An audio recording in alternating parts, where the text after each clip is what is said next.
Hey there! What would you say are some of your favorite SpongeBob games? Maybe Battle for Bikini Bottom, the movie, Lights, Camera, Pants, or if you're really cultured, the AWEPC ones. But are you sure you're ready for the absolute greatness that is contained within SpongeBob Airify Fly? I gotta admit, the title alone caught my attention. Airify isn't exactly a word you hear around very often. The game itself is kinda weird though. As the instructions say, naive SpongeBob got into trouble, and that would get out of the predicament he needs to collect 6 delicacies. The game has 3 hero, a meeting which brings bad luck. Plankton, Jellyfish, and even Mr. Krabs. In addition to the simple movements of the seabed by means of arrows, SpongeBob still manages to take off, inflates the gum space, and bedding in the deep sea in search of food. So, to put it briefly, you're grabbing random food items while Mr. Krabs and Plankton try to stop you. These bitter, lifelong enemies came together in their desire to stop SpongeBob from having a meal. Maybe they just don't want an incident like the last one to occur.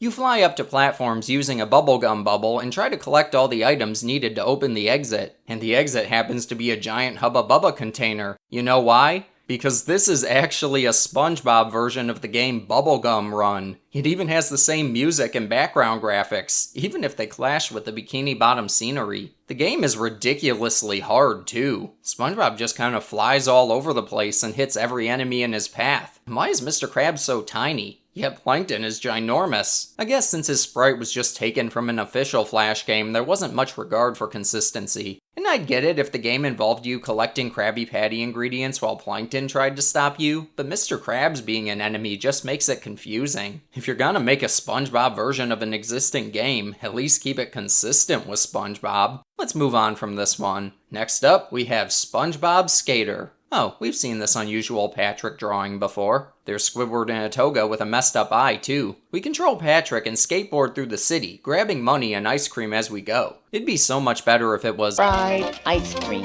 SpongeBob is chasing us for some reason, too. And since this game doesn't have any instructions, I was under the impression that Gary was an obstacle you needed to avoid. As it turns out, he's a collectible. Who would have ever thought that? But watch what happens when you die.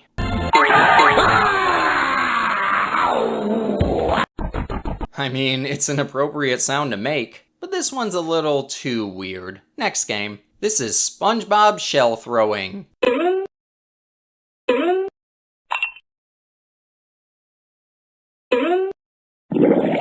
Never mind, it's even weirder. I'm not talking to you till you fill my bucket. We have a 3D shark, SpongeBob in his underwear throwing shells at a floating Patrick, his arms are backwards. Yeah, this is unusual. You have a time limit to fill Patrick's bucket by throwing shells in it. You also have to hit this shark so it doesn't reach him. However, sometimes Patrick will just spawn right on top of it. That's always great. And once you win, you get this cutscene.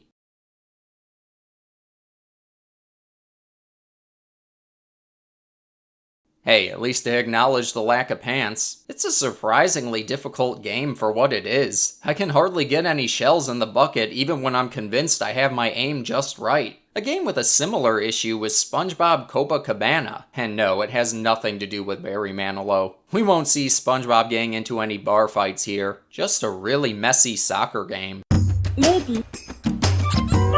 And that voice, apparently. This weirdly legged Mr. Krabs is blocking the goal and you have to kick a ball into it. You do this in a very inefficient manner. You estimate when the ball is going to roll between you and the net, then you send SpongeBob forward to kick it. You'll end up missing 9.9 times out of 10. I love how they drew tears on his glasses image. I don't even know why they used that one in particular. But yeah, either he'll magically phase through the ball or you'll just narrowly miss it. Thankfully, if you do manage to hit it, it's really easy to get in the goal. Mr. Krabs will just move out of the way and let you score. I'm not sure why he's even there to begin with. This game can get very frustrating and doesn't seem to have a lot of substance, so let's move on to the next one. This is Adventure Lands of Robots. Sounds like the title of a story I'd write back when I was a kid. We're using the SpongeBob model from Dinner Defenders and blasting robots with a pea shooter. The description has this to say: on Bikini Bottom, attacked by an army of robots, it is not known where they came from under the water, but metal warriors cheerfully move along the bottom and do not give the residents of the town to feast on hamburgers. Brave SpongeBob Square pulled states and picked up a dangerous weapon.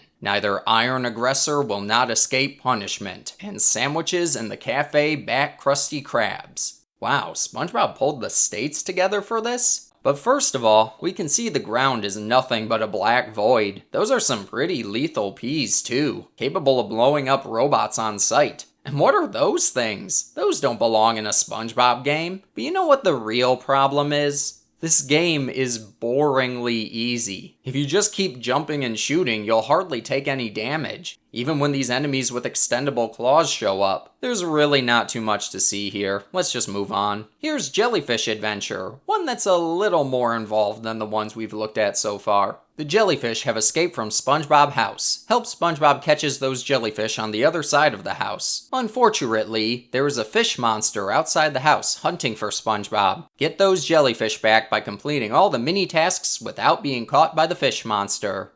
Okay, there is a lot to unpack here. First of all, why is SpongeBob keeping jellyfish in his house? Last time he had a bunch of jellyfish in there, it kinda seemed like he wanted them out. And the fish monster is actually the thug who stole his boat in the movie. Unless you mean in a moral sense, he didn't seem very monstrous to me. Why is he hunting for SpongeBob though? Does he want revenge for when he blew bubbles in Thug Tug? Anyway, you have to finish a series of minigames for some reason, but you can only do them when the fish monster isn't looking. You can see where he is on a map, but when he reaches you, you have to stop whatever you're doing. If you do, you have to start it over when the monster fish leaves. The very first one is based on pure luck, so that's a note to start the game on. The second one that tells you to click 20 pictures of SpongeBob is easily breakable too. You can just rapidly click the same one 20 times and win. Then you click to remove plankton, but the fourth one is actually kinda hard. You have to rapidly hit the arrow keys so SpongeBob can sneak by and grab a jellyfish, then you have to get back once you've grabbed it. Make sure you're ready to switch your focus from the arrow keys to the mouse if you need to click out of it. Then we have a matching game and then, oh no, a SpongeBob truck. Just like the SpongeBob trucks you see in every other Content Farm game in existence. Great. This is similar to the one with the arrow keys, except you click this time. Then there's another arrow key minigame, but you have to hit the one that appears on the screen. But after all that, you still need to collect the jellyfish over here. Not sure why SpongeBob needed to beat all those minigames in order to do it, but it's best not to question the logic behind this. The cycle is a little repetitive too. You click to move SpongeBob over to the jellyfish, then you sit and wait for the monster fish to go by, then you rinse and repeat. This game has a very interesting idea, but it's a little rough around the edges. Not a terrible concept though. Similarly, Jump Underwater has an equally amusing concept. Do you want to get rich and get a lot of impressions? If so, then our game is specially for you, because we only jumping on the elastic band. You can get up scattered across the seabed treasures, and the coordination will be clearer in your jumps, so it is likely that the amount of your concentration will not only please your soul, but also the wallet. So, what I'm gathering is that this game is gonna make us rich. We'd better try it out then. In actuality, we're flinging SpongeBob into the sky and grabbing a ton of coins along the way. We then use them at what the game calls the Grave Shop for some reason. Probably left over from another reskin. We can upgrade a ton of things to make the experience a little smoother. One thing I really hate though is how the More Games icon is so big compared to the Start Play option. It's almost like they designed it specifically so you would click it on accident. You really have to be careful when playing these games because there's no telling where these links will take you nowadays. But surprisingly, there's a lot more to see once you start piling on upgrades. Avoid onion, zombie hate it. Huh, I wonder what that means. Oh, dynamite. I'm not sure how they got onion from that. Again, probably left over from the last reskin. Then later on, you have to deal with different wind speeds that can push you down. We even get changes of scenery now and again. There are a lot of these launch into space and buy upgrades games, but I wasn't expecting this one to have so much to it. Again, likely a complete reskin though. Let's keep going. Now let's see here, what's a good game we could try? Oh hey, how about this one? It looks detailed enough.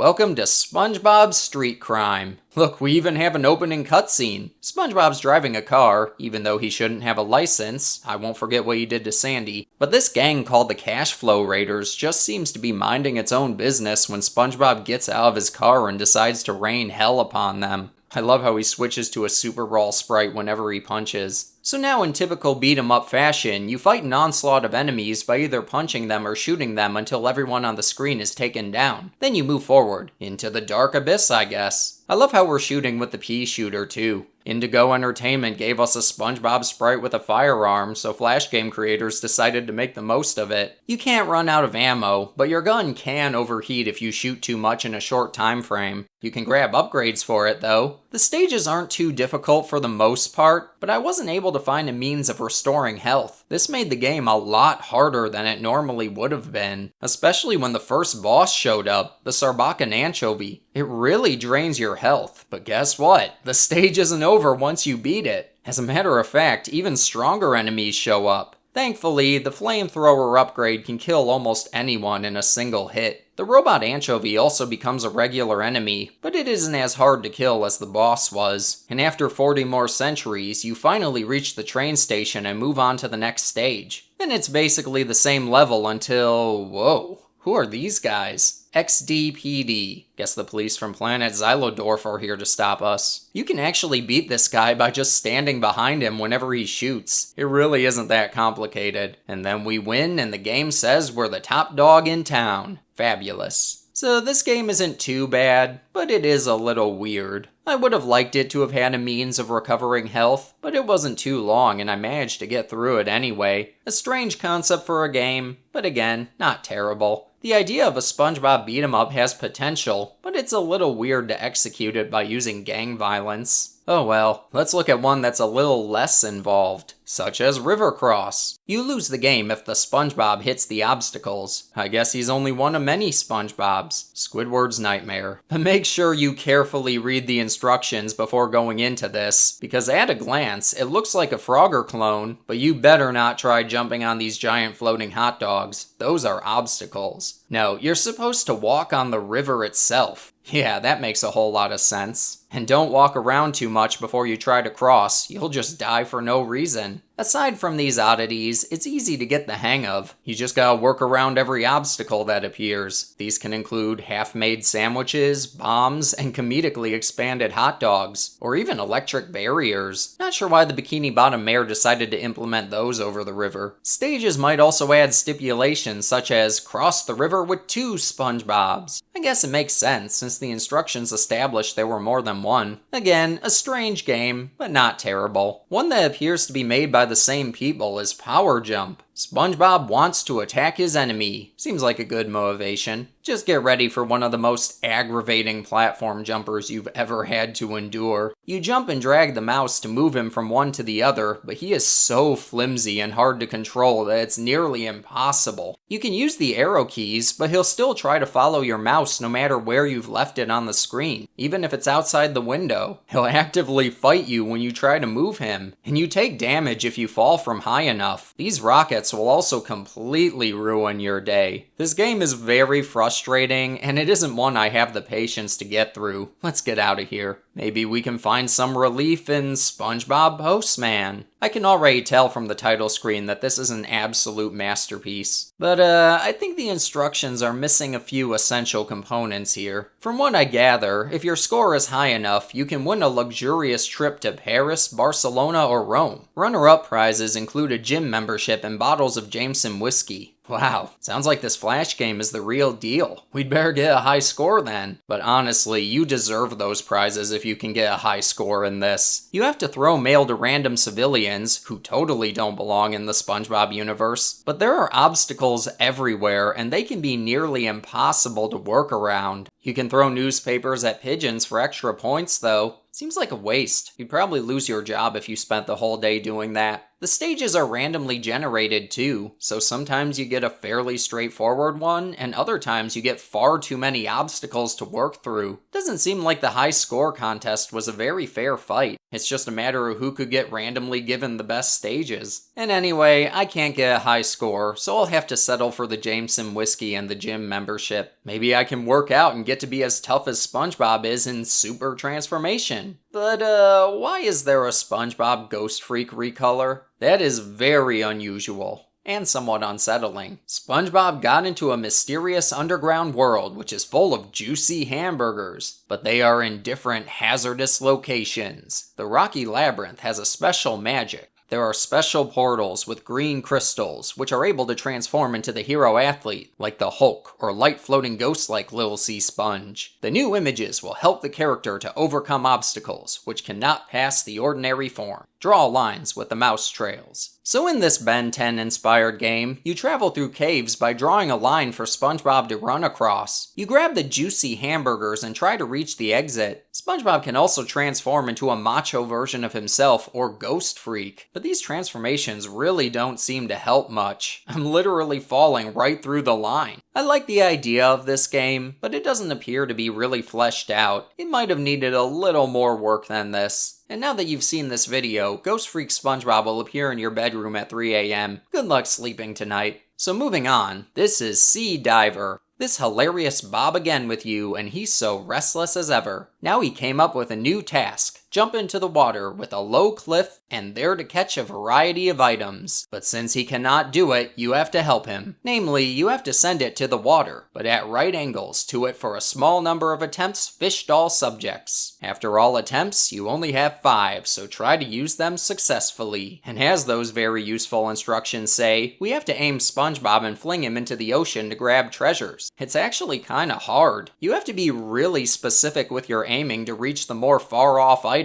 And do you want to explain to me why these hooks are upside down? Oh, it's reverse fishing. It's how the fish catch humans. Things get harder when more obstacles show up, and some of the level designs require you to find some pretty creative solutions to get through them. And hey Patrick, I see there's a burger on your butt. So this one isn't too bad, just a little strange, like the other ones. We're nearing the end of this video, so I think we should look at another semi-normal one before we get to the really unusual ones. This is Save the Ocean. Gee, I wish I could. According to the instructions, we can call Patrick's to help us. They used that name twice, so they must have thought that was his real name. Makes him sound a lot cooler. But do you know what we have to do in order to save the ocean? Shoot donuts at an army of plankton. Yeah, we move up and down on a seahorse that fires donuts from its mouth. We shoot all enemies that come toward us, filling them with donuts until they explode. The more enemies we kill, the more our Patrick's meter goes up. When it's full, we can summon him to become a pufferfish and kill every enemy on the screen.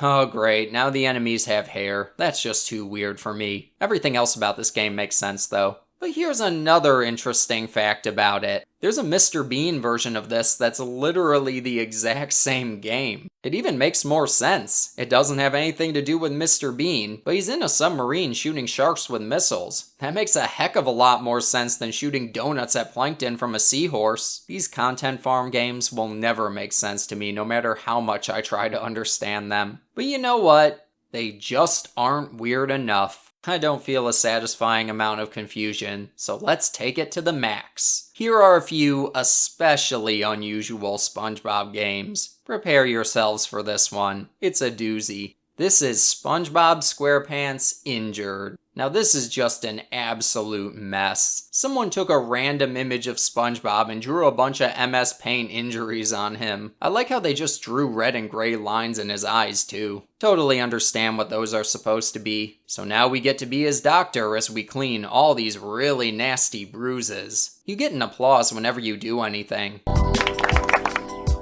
I guess we're doing this in front of an audience. I also have to mention that this is one of the more arduous content farm games. It can take a while to apply something to every single injury. You'll get a little tired from doing the exact same thing. Then for no reason, in the middle of the operation, a bunch of red dots appear that we have to inject with a syringe. Did we do that? Are we a bad doctor? I guess he had an allergic reaction to something. Whoopsie doodle. Hey, it's not often these games throw us a curveball like that. Bonus points for originality, I guess. I don't know how many of these I can take, so let's dial it back before we finish up with a really nasty one. Here's SpongeBob's Summer Life. Oh no, hot summer. Anything but that. I love how the icons serve as a sensor bar. Basically, it's a dress-up game similar to SpongeBob Shave Time, but with a lot less to it. First, you pick a hairstyle. You can choose styles for both the front and the back, and even pick different colors for them. I'd like to go for an unconventional appearance by making them as horrifically mismatched as I possibly can. Then you pick a goofy outfit and get a weird section where you have to find 3 items. They're all right there in front of you, so I don't really get the point of this. But then you go to the beach and the game ends. Woohoo! Wasn't that exciting?